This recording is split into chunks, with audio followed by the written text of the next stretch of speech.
Internet. There we are. Audience. Everybody dab. Don't dab. Okay.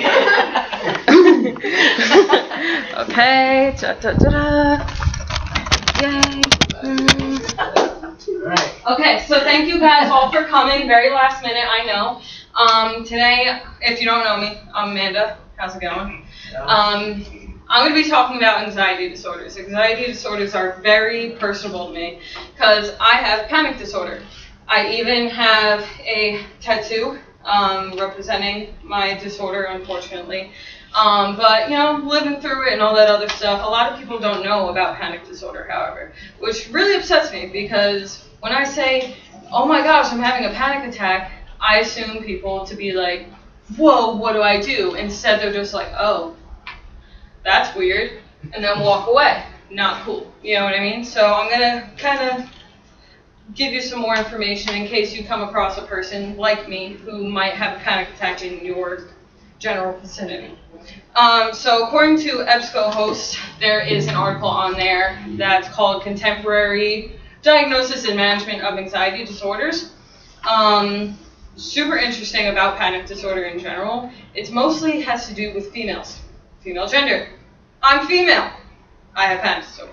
So usually the ratio is 3.5 people, women, to 1 male will have panic disorder in their life. That's actually a really large gap for this kind of ratio, which is really shocking. And when I found that out, I was super surprised. But besides that, there are other anxiety disorders. There's generalized anxiety disorder, which I thought I had. There is social anxiety disorder. So, you know, if someone is a little more shy than usual, might be a problem. Just kidding. Yeah, and then there's also panic disorder. There's many others, but these are just the big 3.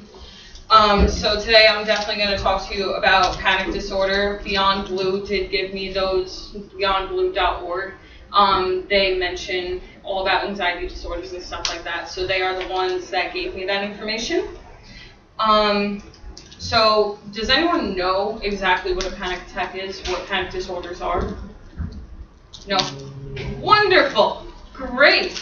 So panic disorder is when someone has like unexpected anxiety, like all of a sudden, boom, I'm freaking out for no reason, and then they go into a panic attack, and it happens very frequently.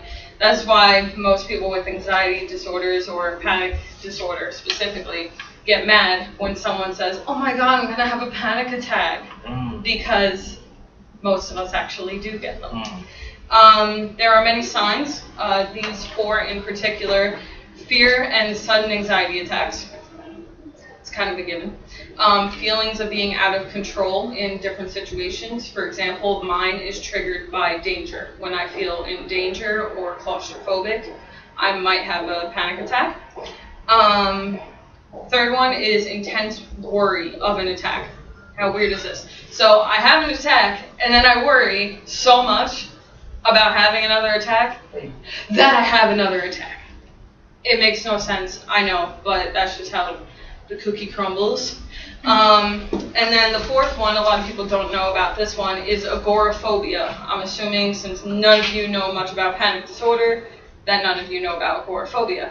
Maybe except Ms. Sparks. So agoraphobia I have as well. It is a fear of going into a spot where you have had a panic attack.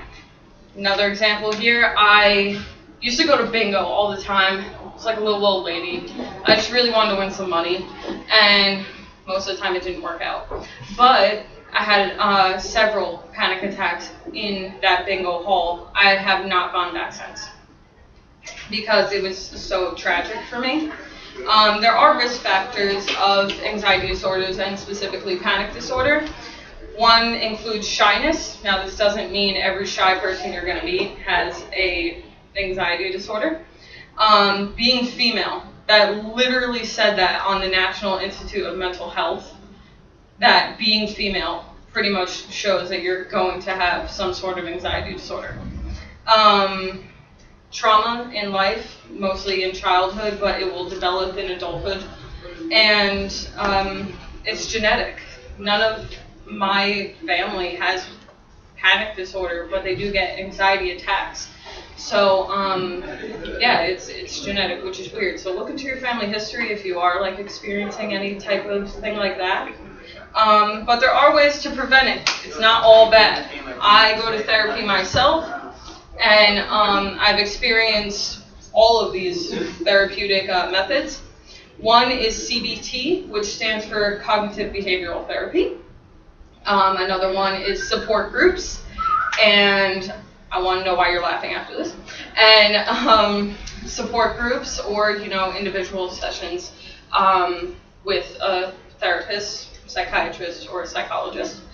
And I love to color. Coloring is actually one of the most helpful sources for my panic disorder that will help me. Coloring, journaling, anything to just write your feelings down, express yourself in some sort of way is very helpful. Then there's the medication part, which some people do oppose. I used to. You could take antidepressants. You can take anti-anxiety meds. For example, I'm on Klonopin, so there's one of them. And then there's beta blockers, which I don't seem to know a lot of people who take beta blockers, but there's probably some people out there if it's on the National Institute of Mental Health, right? Yeah, so pretty much what I want to get across to you guys is that anxiety disorders are real. They're not made up. They're not in the person's head. It ticks me off when people do say, oh, just calm down, you'll be fine. I can't calm down. I'm already shaking like a leaf over here. So there are different types of anxiety disorders, GAD, SAD, and PD, as I explained. There's risk factors, there's signs and symptoms, and it's mostly common in the female gender. So males, congratulations, but if you do have a problem, I do expect that you will go see your advisor about it.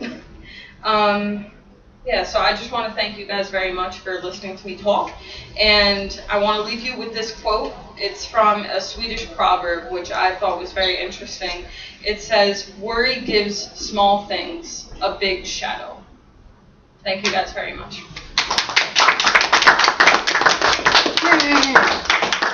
Okay, good.